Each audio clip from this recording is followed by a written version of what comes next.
Bonjour à toutes et à tous. Aujourd'hui, j'ai le grand plaisir de vous présenter Eline, donc qui a passé son CAP esthétique l'année dernière et qui a décidé de créer un groupe pour aider toutes celles et tous ceux qui passaient le CAP esthétique cette année. Donc voilà, je vous présente Eline.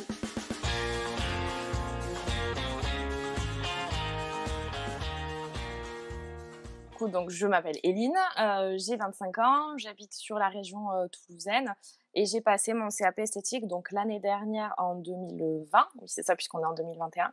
En septembre 2020, je l'ai passé parce que, étant donné que je l'ai passé en candidat libre, toutes les sessions avec le Covid ont été décalées donc au mois de septembre.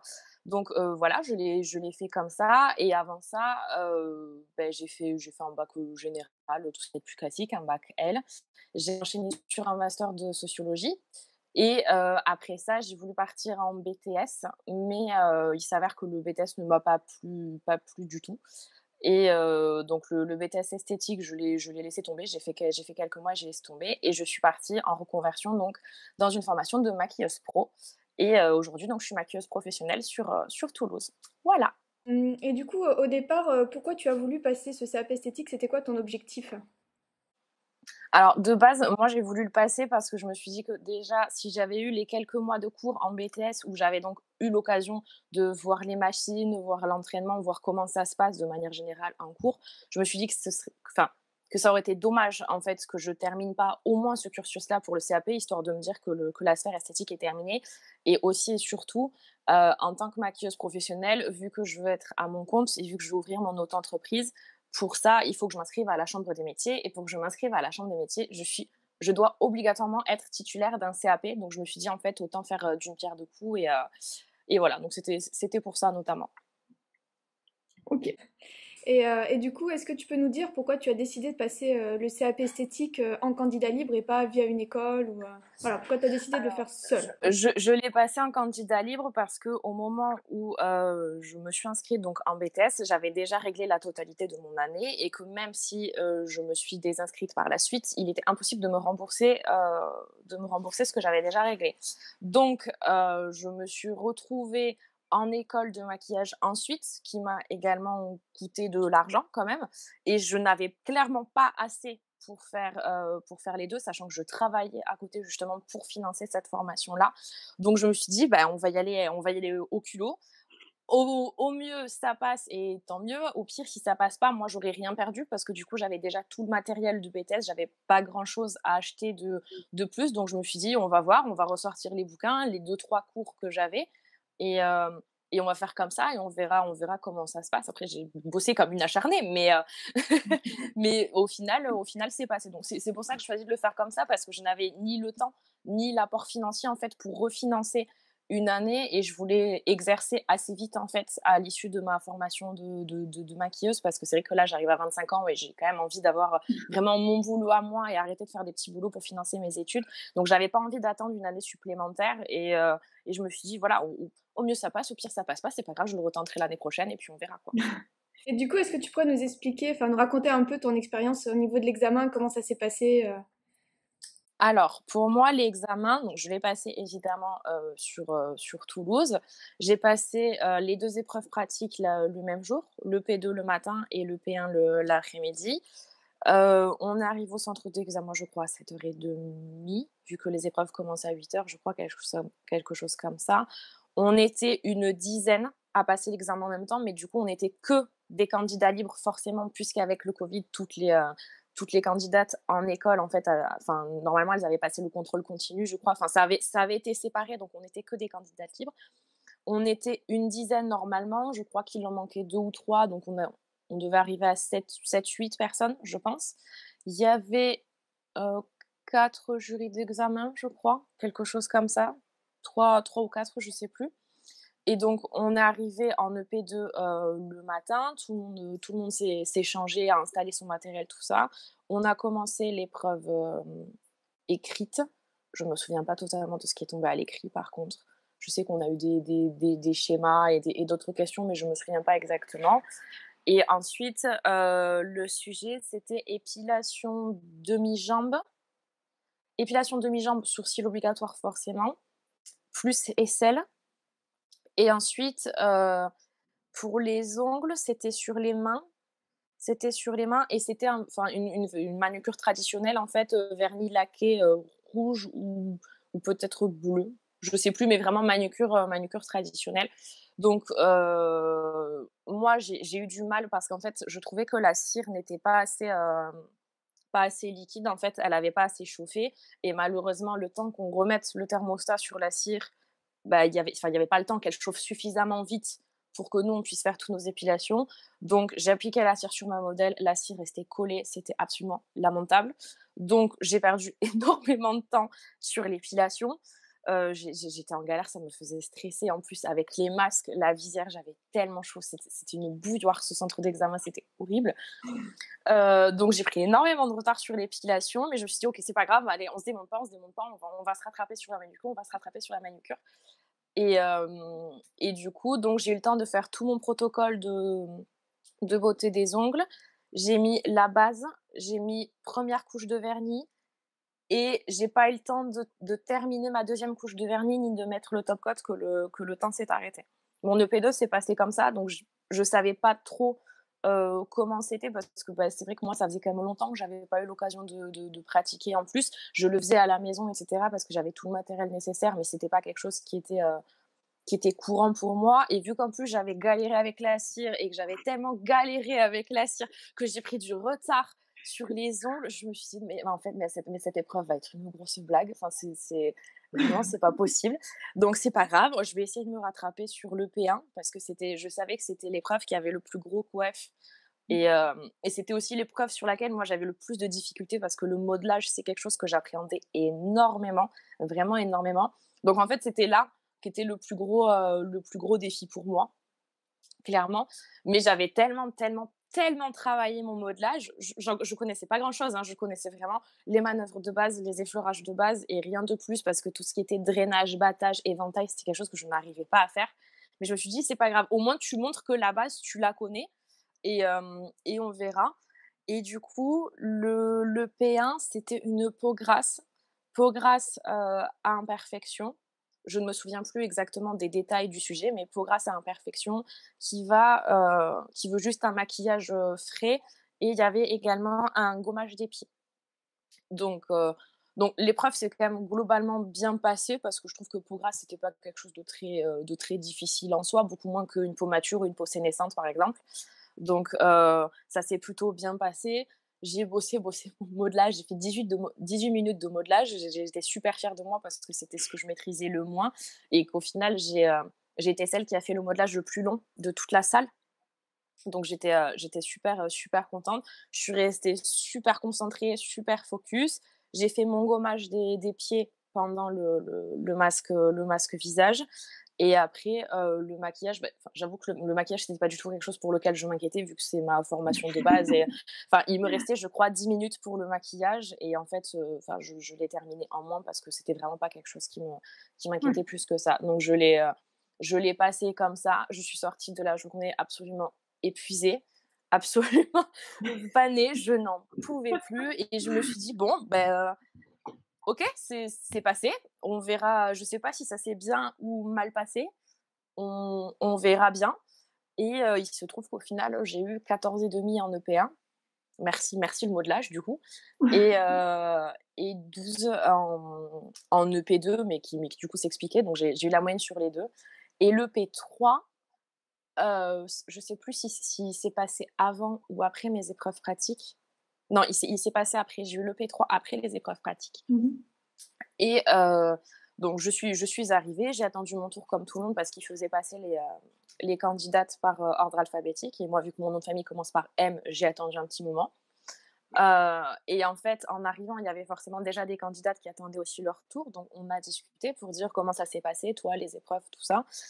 Et il se trouve que le dossier de vente que l'on devait ramener pour le jour de l'examen, je me suis rendu compte que moi, je n'avais pas le bon du tout en le comparant avec les candidates de ce jour-là, parce que je me suis basée sur l'ancien référentiel qui était de l'année d'avant et pas celui de cette année. Donc du coup, quand les filles m'ont dit « Comment est-ce que tu as fait ton action commerciale, tes photos, tu as fait un stage, tu n'as fait pas de stage ?» Et moi, j'étais de quoi me parlez-vous Quelle action? vraiment la panique, une panique absolument monstrueuse. Le fait de m'en rendre compte le jour de l'examen, sachant qu'en plus, je savais qu'il fallait imprimer le dossier en couleur, mais ce jour-là, mon imprimante ne marchait plus, elle ne me l'a imprimé qu'en noir et blanc. Enfin, vraiment une multitude de trucs. Je suis arrivée, j'étais là, mais en fait, je crois que je ne vais pas y aller. Vraiment, je suis restée devant, je suis vraiment restée devant la porte en attendant mon tour. Je m'en vais, je m'en vais pas, je m'en vais, je m'en vais pas, je m'en vais, je m'en vais pas. J'ai vraiment fait ça pendant 1 heure en mode, ce n'est pas possible. Je cours à la catastrophe. Tu ne peux pas faire pire aujourd'hui. Ce n'est pas possible. Et du coup, dans mon dossier, moi, vu que j'étais basée sur l'ancien référentiel, j'étais restée sur un produit et une prestation. Et vu que moi, j'avais pas pu faire de stage justement à cause du Covid, à ce moment-là, je travaillais quand même en parfumerie à côté. Et du coup, j'avais décidé de prendre un produit et une prestation de la parfumerie dans laquelle je travaillais. Comme ça, je savais que j'avais au moins quelque chose à montrer, que je maîtrisais mon sujet et histoire de dire aussi au jury d'examen que oui, bon, j'ai pas pu faire de stage, mais regardez, j'ai quand même bossé et je sais de quoi je parle parce que je travaille vraiment dedans. Donc, mon tour arrive, j'y vais tremblante comme pas possible. Je leur dis avant même de m'asseoir, écoutez, je suis vraiment désolée, je viens de me rendre compte que mon dossier n'est pas le bon, il n'est pas basé sur le bon référentiel, je suis vraiment désolée, qu'est-ce que vous voulez qu'on fasse? Parce que si vous voulez pas me recevoir, entre guillemets, je peux comprendre parce que je sais que là, tout de suite, je ne suis pas aux normes, je suis vraiment désolée. Et en fait, les jurys, elles étaient 2, c'était deux femmes, ont été mais tellement cool. Elles m'ont regardée et elles m'ont dit: «Mais c'est pas grave, asseyez-vous, on va compenser avec des questions marketing». Bon, OK, d'accord. Encore plus panique dans ma tête parce que j'avais pas du tout révisé aucune question de marketing. Forcément, donc je me suis dit: «D'accord, bon, bah, ce truc va vraiment être absolument lamentable, mais c'est pas grave». Donc on commence par le dossier, du coup. Donc je fais quand même la présentation de mon dossier, de mes produits, de mes prestations, tout ça. S'ensuivent les questions. En fait, elles ne m'ont posé aucune question sur mon dossier. Elles n'ont posé vraiment que des questions de vente et de marketing. Qu'est-ce qu'un système de fidélité? Comment cela fonctionne-t-il? Est-ce que vous pouvez en citer un? Qu'est-ce qu'une PLV? Vraiment que des questions comme ça. Et moi, honnêtement, je n'en connaissais pas la moitié, en fait. Enfin, le système de fidélité, tout ça, oui, parce que le commerce, c'est quelque chose dans lequel j'ai déjà travaillé. Mais toutes les choses plus spécifiques, j'étais vraiment là en mode, je suis désolée, je sais pas. C'est la première fois que j'entends ce mot, je ne sais pas. Vraiment, je ne sais pas. Donc, et elles étaient vraiment très gentilles parce qu'elles essayaient de m'aider, elles reformulaient les questions, Mmh. enfin, elles essayaient vraiment de faire sortir le meilleur de moi. Et moi, j'étais tellement en panique, j'étais là, mais ce truc, c'est n'importe quoi, je vais jamais y arriver. Donc, on a fini comme ça. Je me suis dit, bon, ok, la présentation du dossier, c'est loupé. Clairement, c'est loupé. On passe au sketch de vente. Elle a tiré au sort, je suis tombée sur un produit. Et elle s'est présentée comme une cliente qui jardinait beaucoup et qui du coup avait d'énormes callosités sur les mains très très sèches et qui cherchait quelque chose pour hydrater ses mains. Donc du coup, je lui propose une crème pour les mains enrichie en aloe vera, hydratant, nourrissant, la lantoïne apaisant, etc. Elle me fait une objection parce que je crois qu'elle n'aimait pas le parfum ou quelque chose comme ça. Je lui repropose la même chose sans parfum, du coup sans allergène, sans parabènes, tout ce que j'ai pu mettre dedans. Je lui propose, je crois, c'est un produit complémentaire gommage. Je lui propose de prendre rendez-vous si elle veut un soin des mains spécifique en institut. Et puis là, ça s'est enchaîné assez vite. Voilà, le rendez-vous, l'encaissement, les doses d'essai. Enfin, ça s'est passé assez vite, assez naturellement. Je me suis rendu compte que j'avais oublié 2, 3 choses, mais je me suis dit, bon, c'est moins catastrophique que le dossier, en tout cas. Donc, bon, on verra. Je suis sortie de là en mode, c'est c'est bon, c'est fini. J'espère que j'aurai plus jamais à faire ça parce que c'était la pire épreuve de ma vie. C'est là où je me suis sentie le plus démunie au monde. Et j'ai attendu mes résultats et il s'avère que la note de vente, donc la note d'oral, a été la plus haute que j'ai eue parce que j'ai eu 16,5. Ah Et bon? je n'ai aucune idée, honnêtement, aucune idée de comment cela a été possible parce que, parce que les questions de vente, j'ai pas répondu à la moitié et le sketch de vente, je sais que j'ai aussi oublié des choses. Donc je me dis, c'est peut-être aussi parce que j'ai toujours travaillé en parallèle de mes études et que du coup, j'ai fait du commerce et que je sais peut-être, voilà, avoir les notions commerciales, de l'accueil, du respect, de la bienveillance, de vraiment être chaleureux et Mmh. aller au devant des autres. Je me dis que c'est peut-être ça. Mais si c'est pas ça, honnêtement, je je comprends pas. Donc les épreuves pour moi, elles se sont passées un petit peu en demi-teinte parce que c'était quelque chose, oui, que j'avais déjà vu, mais que ça faisait si longtemps que j'avais vu que je savais plus du tout à quoi m'attendre et en plus avec le nouveau référentiel, ça n'avait plus rien à voir avec ce que moi j'avais appris en BTS à l'époque. Donc il Mmh. a fallu vraiment, s'adapter, ça a été vraiment énormément, énormément de travail et j'avoue qu'aujourd'hui c'est terminé et ça fait du bien. Au final, c'est vraiment pas si terrible que ce que l'on croit, mais c'est vrai que sur le coup, ça fait ouais, ça fait beaucoup, beaucoup. En tout cas, au moins j'ai tout passé d'une traite et ça fait du bien, quoi. Mmh.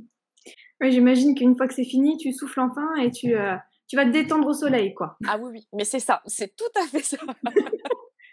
Un petit cocktail, une petite ombrelle, hop là. Ah oui, oui, oui, non, mais vraiment et encore plus le jour des résultats, hein, parce que je crois que c'est le jour que j'avais le plus attendu de ma vie, du coup, mais mais oui, oui, oui, franchement, énorme soulagement, clairement. Et quand tu as reçu ta note, tu étais vraiment en stress? Tu t'es dit: «Ça y est, c'est fichu, je l'aurai jamais» Ah oui, ou? oui, oui. Oui, mais parce que moi honnêtement, je suis quelqu'un en plus d'extrêmement stressé tout le temps. Je me mets la pression sur tout ce que je fais. Heu, Quand je te dis que vraiment j'allais à l'oral et j'allais aux épreuves pratiques, j'étais comme ça. C'était pas une blague. On voyait mes mains qui étaient comme ça. Je disais: «Ah Étienne, c'est pas possible, reprends-toi, c'est pas possible». Donc je suis vraiment partie en me disant: «Bon, je n'attends rien. Si ça se passe, c'est bien. Si ça ne se passe pas, tant pis».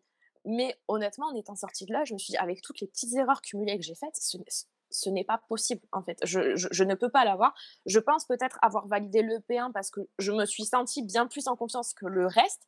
Donc je me suis dit: «Au pire, repasser EP2 et EP3», mais vraiment EP3, c'était une catastrophe et le P2 avec la cire qui restait collée, en plus, je me souviens que ma modèle, elle avait la peau très fine et quand j'ai enlevé la cire, ça lui enlevait des lambeaux de peau comme ça. J'étais là: «Non mais mon Dieu, mais qu'est-ce que c'est?» Mais Ah. je faisais des têtes à chaque fois et ma modèle, elle me regardait aussi comme ça. J'étais là: «Ça va? Ouais, ça va, continue, c'est pas grave, c'est pas grave». Enfin, c'était vraiment mais une accumulation de petites catastrophes. Je me suis dit: «C'est impossible que que ça puisse passer, en fait, c'est impossible. Moi, je ne m'accorderai pas la moyenne, vraiment impossible». Et au final, bah oui, le jour des résultats, j'avais tout sur internet, donc j'étais là, actualiser.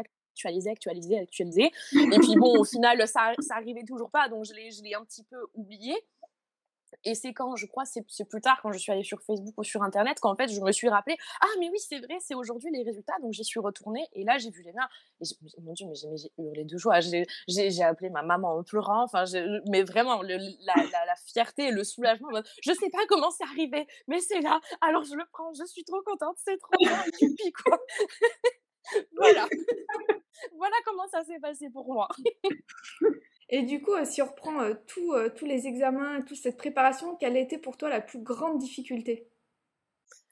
Alors, la plus grande difficulté, à titre très personnel, c'était de me remettre là-dedans, parce que moi, ça faisait un moment que j'étais sortie un petit peu du cursus scolaire où il faut simplement apprendre des cours, des schémas, de la biologie. Donc pour moi, ça a été extrêmement difficile parce que, c'était vraiment plus du tout une habitude pour moi. Et après, je sais que oui, l'épreuve qui a été la plus difficile, c'est très certainement le P3 parce que je crois que jamais je n'ai autant stressé de ma vie, surtout en me rendant compte que la moitié des trucs que j'avais n'allaient pas. Que j'avais donné le maximum pour tout faire correctement. J'avais passé du temps sur mon dossier, il était beau, il était joli, et le jour où j'arrive, il sort qu'en noir et blanc. Donc pour moi, c'était impossible. Et en plus, c'est pas le bon. C'est pas le bon. Donc pour moi, c'était ça, mais c'était vraiment le fait de se remettre dans le bain, en fait, de tout ce qui est protocolaire, de respecter des règles très strictes, de enfin pour moi, c'est comme un coloriage et il faut pas dépasser, quoi. Faire tout le temps attention à ne jamais dépasser, à jamais avoir un mot plus haut que l'autre, être toujours très discrète, toujours habillée en noir, enfin en blanc. En fait, toutes ces choses-là qui font tout l'ensemble de règles qui est propre à l'esthétique, au monde de l'esthétique, pas seulement en CAP, c'est quelque chose qui pour moi était extrêmement difficile parce que c'est pas du tout, mais alors pas du tout la manière dont je fonctionne. Et en tant que maquilleuse aussi, je fonctionne encore moins comme ça. Au contraire, c'est quelque chose de très libre, on fait comme on veut. Ce qui compte, c'est surtout le résultat, alors qu'en CAP, ce qui compte, c'est surtout la manière dont on va le faire. Donc c'était vraiment réussir à faire cohabiter deux modes de fonctionnement qui, à mon sens, n'allaient pas forcément ensemble et qui étaient totalement contradictoires dans ma tête. Je pense que c'était vraiment ça qui était le plus difficile, c'était de s'adapter à toutes ces règles et à toute cette rigueur parce que c'est quelque chose que dans ma vie de tous les jours, je déteste faire, en fait. Voilà. Et après tout ça, donc si tu avais un seul conseil à donner aux candidats libres, ça serait quoi? Alors, je pense que j'en aurais plusieurs. Le premier, c'est de se détendre, vraiment. C'est hyper bateau, je pense que c'est ce que tout le monde va dire. Je sais que le stress, on ne peut pas lutter contre. Je suis une grande stressée de nature, je le sais aussi. Mais vraiment se détendre parce que on va pas mourir, les jurys ne vont pas nous manger. Enfin, c'est pas quelque chose d'insurmontable, c'est pas quelque chose d'horrible. Ça fait peur, c'est évident, c'est un examen. En plus, c'est une certification. Il y en a beaucoup pour qui ça veut dire exercer le métier de leur vie. Donc, je comprends que la pression en fait que ça peut engendrer, mais c'est vraiment pas si terrible.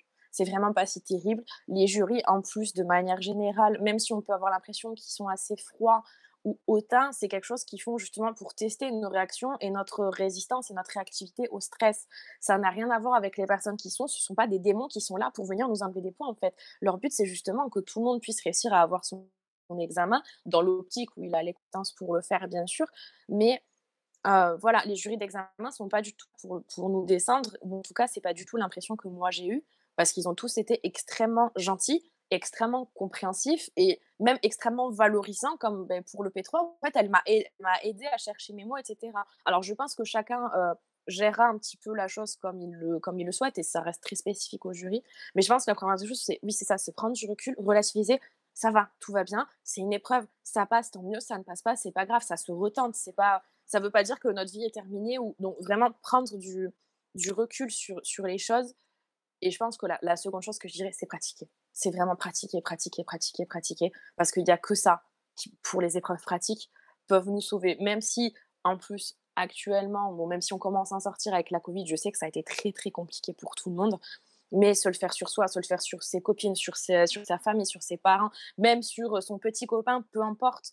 Mais histoire d'avoir vraiment des bases, parce que je me souviens en fait que moi, j'ai eu la chance d'avoir vu un petit peu les appareils en BTS, de voir un petit peu comment ça se passait en examen.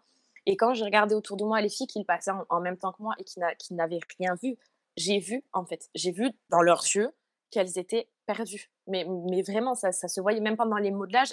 Elles faisaient des mouvements avec leurs mains, mais elles ne savaient pas ce qu'elles faisaient. Enfin, c'est normal avec le stress aussi, surtout quand on l'a jamais fait, c'est logique. Mais, mais du coup, je suis sûre et certaine que dans le regard des jurys, ça se ressentait aussi. Et que c'est ça, en fait, c'est pas tant le manque de technique, mais c'est le manque de confiance qui leur a fait perdre des points, parce qu'elles avaient tellement pas confiance en ce qu'elles faisaient, que du coup, elles le faisaient encore plus mal. Enfin, je sais pas si tu vois Oui. ce que je veux dire. Et j'ai une copine qui est jury d'examen également cette année, qui m'a dit, mais oui, elle me dit, parce que forcément, si on voit quelqu'un qui fait des gestes assurés, même s'il fait pas la totalité du protocole, même si c'est pas dans le détail absolument parfait, il va avoir des gestes assurés. Donc, en fait, nous, ça va nous rassurer aussi sur ce qu'il fait. Donc, mon conseil, c'est, voilà, ça rejoint un petit peu la gestion du stress et tout, mais voilà, pratiquer. Et même si on n'est pas sûr de ce qu'on fait, au moins essayer de montrer qu'on l'est. Au moins ça, pour donner confiance au jury et avoir moins l'impression qu'on est perdu, qu'on est stressé, que ci, que ça, parce que c'est ça aussi qui va les rassurer sur notre technique, sur notre personne et sur notre capacité à être de bonnes esthéticiennes plus tard. Simplement. Je pense que c'est surtout ça, oui. Pratiquer, pratiquer, pratiquer, relativiser et avoir, à défaut d'avoir confiance en soi, au moins montrer aux autres qu'ils peuvent avoir confiance en nous. Au moins ça. Voilà. D'accord. Bah, super conseil, merci beaucoup. Euh, et est-ce que tu auras envie de dire quelque chose à ceux et celles qui hésitent à passer le CAP esthétique parce qu'ils ont peur ou pour d'autres raisons? Euh, alors, un conseil, oui et non, mais je dirais qu'à partir du moment où c'est quelque chose qui nous plaît, qui nous tente, même si bon, je me doute que tout le monde n'a pas, avant même d'entrer en CAP, tout le monde ne sait pas exactement comment se passe le monde de l'esthétique, les soins des mains, les soins des pieds, les épilations, tout ça. Je pars du principe qu'à partir du moment où c'est quelque chose qui nous plaît et qu'on a envie de faire, on se donnera les moyens pour le faire. J'en suis absolument persuadée. Si vraiment votre rêve, c'est d'être esthéticienne et d'ouvrir votre salon, mais foncez. Mais foncez, parce que, en fait, vous n'avez absolument rien à perdre, parce que, encore une fois, vous passez l'examen et vous l'avez, mais tant mieux, vous pouvez réaliser votre rêve. Et puis, si vous ne l'avez pas, vous pouvez le retenter l'année suivante, et ça vous laisse une année supplémentaire pour acquérir de l'expérience, peut-être trouver une alternance, enfin, je sais pas, faire vos armes de votre côté, en fait. Donc, pour moi, oui, ça reste quelque chose qui est à hauteur de la capacité de tout le monde. C'est pas quelque chose d'insurmontable. C'est simplement qu'effectivement, une fois qu'on est dedans, il faut s'y tenir, il faut être assidu et il faut bien apprendre parce que c'est quand même un programme qui est très complet et très lourd. Donc voilà, mais pour moi, non, n'hésitez pas. Je suis d'accord que c'est un coût, c'est un investissement, mais après, ça va tellement vous servir et vous allez tellement vous régaler quand vous allez faire ce que vous exercez que il y a pas d'hésitation à avoir pour moi, vraiment. Et puis de toute façon, après, si jamais vous êtes en galère, vous pouvez toujours venir sur le groupe Facebook et moi, je vous filerai tous les conseils que je peux donner. En tout cas, il n'y a aucun souci. Donc bah, je mettrai un lien vers le groupe dans la description de la vidéo. Donc voilà, l'interview est terminée. Est-ce que Eline, tu as un dernier mot pour nos futurs candidats et candidates libres? Et ben, le dernier mot, je dirais courage. courage, courage à toutes. Amusez-vous. Vraiment, amusez-vous. Restez concentrés. Vous en êtes toutes capables. Vous en êtes absolument toutes capables. Vous pouvez toutes y arriver. Il suffit simplement de s'y accrocher et puis le reste à suivre. Enfin, c'est ce que je dis à tout le monde. C'est ce que je dis à toutes les filles que j'ai sur le groupe. J'ai confiance en vous toutes. Vous êtes toutes capables. Vous allez toutes y arriver. Il n'y a aucun souci là-dessus. Ayez confiance, ça va se faire. Il n'y a aucun problème. Eh ben, Eline, merci beaucoup pour ton partage. N'hésitez pas à vous abonner donc à la chaîne pour voir les prochaines interviews et les prochaines vidéos. Si vous avez aimé cette interview avec Eline, cliquez sur j'aime. Si vous avez envie de lui poser des questions directement, je vous invite à aller dans la description pour cliquer sur le lien et rejoindre son groupe. Si vous avez des questions d'ordre général, eh bien n'hésitez pas à les mettre en commentaire et partager cette vidéo. Merci beaucoup, Eline. Merci encore pour ce super partage. Et je vous dis à bientôt pour de nouvelles aventures. Au revoir.